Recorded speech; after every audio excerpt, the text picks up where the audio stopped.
नमस्कार दोस्तों, आइए जानते हैं शरद पूर्णिमा की पुरानी कथाओं के बारे में। एक साहूकार था जिसकी दो सुंदर सुशील कन्याएं थी। दोनों बहनों में से एक धार्मिक रीति रिवाजों में बहुत ही आगे थी और एक का इन सब में मन नहीं लगता था। बड़ी बहन सभी रीति रिवाज मन लगाकर करती थी, पर छोटी बहन हमेशा आनाकानी करती थी। देखते ही देखते दोनों बहनें बड़ी हो गई और दोनों का विवाह हो गया। दोनों ही बहनें शरद पूर्णिमा का व्रत करती थी, लेकिन छोटी के सभी धार्मिक कार्य अधूरे ही होते थे। इसी कारण उसकी संतान जन्म लेने के कुछ दिन बाद मर जाती थी। दुखी होकर उसने एक महात्मा से इसका कारण पूछा। महात्मा ने उसे बताया, तुम्हारा मन पूजा पाठ में नहीं है, इसलिए तुम शरद पूर्णिमा का व्रत पूरे विधि विधान के साथ करो। महात्मा की बात सुनकर छोटी बहन ने पूर्णिमा का व्रत विधि विधान के साथ किया, फिर भी उसका पुत्र जीवित नहीं बचा। उसने अपनी मरी हुई संतान को एक चौकी पर लिटा दिया और अपनी बहन को घर में बुलाया और अनदेखा कर बहन को उस चौकी पर बैठने को कहा। जैसे ही बहन उस पर बैठने गई, उसके स्पर्श से बच्चा रोने लगा। बड़ी बहन तो एकदम से चौंक गई। उसने कहा, अरे तू मुझे यहाँ कहाँ बैठने को बोल रही थी? यह तो तेरा बेटा है, अभी इसे कुछ हो जाता तो। तब छोटी बहन ने बताया कि मेरा पुत्र तो मर गया था, पर तुम्हारे पुण्यों के कारण तुम्हारे स्पर्श मात्र से ही उसके प्राण वापस आ गए। उसके बाद से प्रतिवर्ष सभी गांव वासियों ने शरद पूर्णिमा का व्रत पूरे विधि विधान के साथ करना शुरू कर दिया। शरद पूर्णिमा की एक अन्य कथा भी बहुत ही प्रचलित है। मगध देश में एक गरीब ब्राह्मण रहता था। यूं तो वह अनेक विद्याओं का ज्ञाता था तथा नित्य ब्रह्म मुहूर्त में स्नान, त्रिसंध्या आदि करता था, किंतु आर्थिक रूप से वह अत्यंत ही निर्धन था। यदि कोई उसके घर आकर कुछ दान दे जाए तो स्वीकार कर लेता था, अन्यथा वह किसी से भी कुछ नहीं मांगता था। परंतु उसकी पत्नी हमेशा उससे झगड़ती रहती थी। इसी कारण ज्ञान का धनी होने के बावजूद भी वह निर्धन ही था। वह पत्नी प्रतिदिन इस बात को लेकर कलह करती थी कि उसका विवाह यदि धन संपन्न परिवार में होता तो वह स्वर्ण आभूषणों से सजी धजी घूमती। उसकी पत्नी अन्य रिश्तेदारों के समक्ष भी उस गरीब ब्राह्मण के कुल एवं विद्या का तिरस्कार करती रहती थी। खास बात यह थी कि उसने यह प्रण लिया था कि जब तक वो धनवान नहीं होंगे तब तक वह पति के हर आदेश के विपरीत ही कार्य करेगी। एक दिन तो उसने अपने पति से राजा के यहाँ से धन चोरी कर लाने को कहा तथा ऐसा ना करने पर आत्महत्या करने की चेतावनी दे डाली। फिर एक बार श्राद्ध पक्ष में श्राद्ध हेतु आवश्यक सामग्री उपलब्ध नहीं थी, परंतु ब्राह्मण इस बात को लेकर बहुत ही चिंतित था कि उसकी पत्नी उसे घर में श्राद्ध आदि कर्म नहीं करने देगी।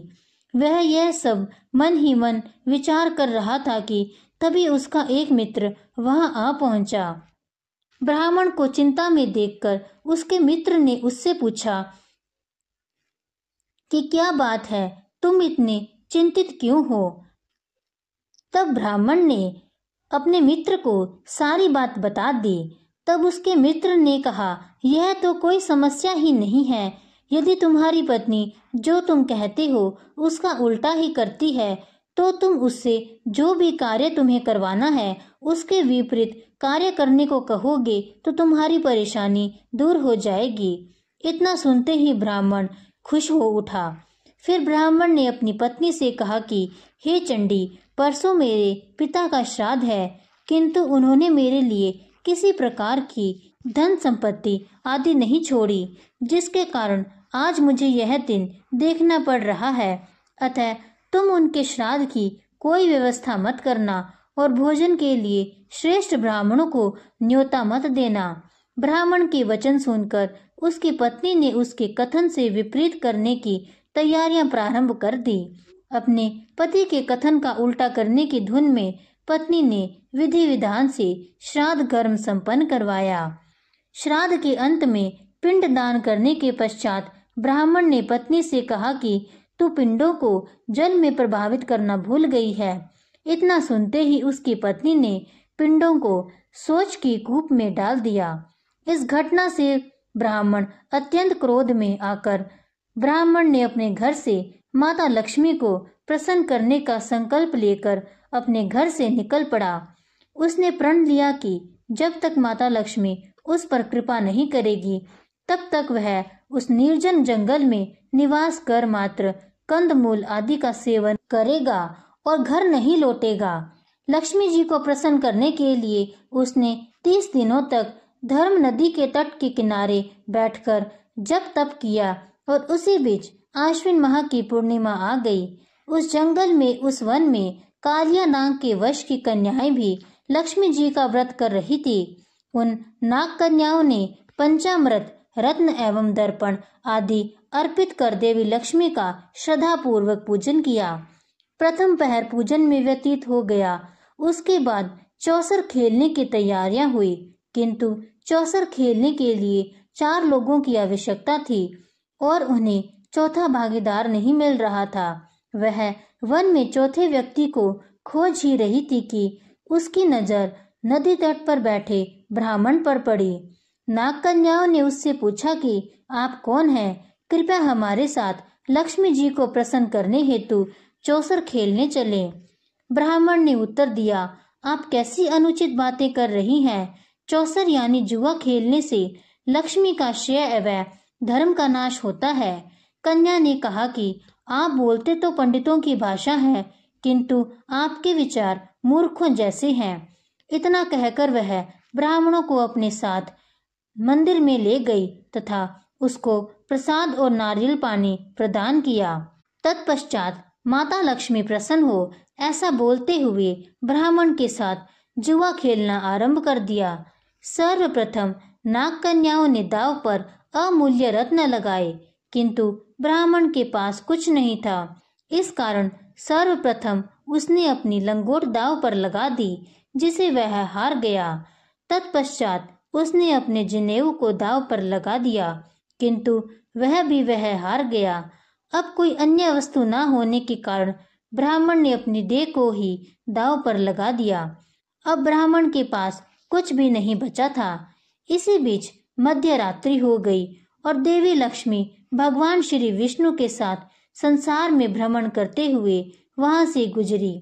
भ्रमण करते करते उन्होंने देखा कि एक ब्राह्मण बड़ी ही दीन अवस्था में घोर चिंता और निराशा से घिरा हुआ बैठा है। यह देखकर श्री हरि विष्णु ने लक्ष्मी जी से कहा कि आपका व्रत करने वाले ब्राह्मण की ऐसी दुर्दशा क्यों है? कृपया अपने इस भक्त के कष्ट का निवारण करें। इतना सुनते ही माता लक्ष्मी ने ब्राह्मण पर अपनी कृपा दृष्टि ढाली तथा उसकी समस्त दरिद्रता नष्ट कर दी। लक्ष्मी जी की कृपा होते ही ब्राह्मण का रूप कामदेव की समान हो गया। उसका ऐसा रूप देखकर नाग कन्याओं ने उससे कहा कि हे विप्रवर, हमने तुम्हें जीत लिया है। इस कारण से अब तुम्हें हमारा पति बनकर रहना होगा। ब्राह्मण को यह प्रस्ताव स्वीकार करना ही था, क्योंकि वह अपनी देह भी हार गया था। ब्राह्मण ने सभी कन्याओं के साथ गंधर्व विवाह किया तथा सभी प्रकार के रत्नों के साथ वापस अपने घर के लिए निकल पड़ा। वापस अपने घर पहुंचने पर ब्राह्मण ने सकारात्मक सोच रखी, जिसके चलते उसका ऐसा मानना था कि उसकी पत्नी के तिरस्कार के कारण ही उसका भाग्य परिवर्तित हुआ है। इसलिए ब्राह्मण ने अपनी पत्नी का सम्मान किया, जिससे वह अत्यधिक प्रसन्न हो गई तथा अपने पति की आज्ञा का पालन करने लगी। इस व्रत के प्रभाव से ब्राह्मण की दशा और दिशा बदल गई। तभी से यह व्रत किया जाने लगा। अगर आपको यह कथा अच्छी लगी हो तो इस वीडियो को लाइक कीजिएगा, सबके साथ शेयर कीजिएगा और इस चैनल को सब्सक्राइब भी जरूर कीजिएगा। धन्यवाद।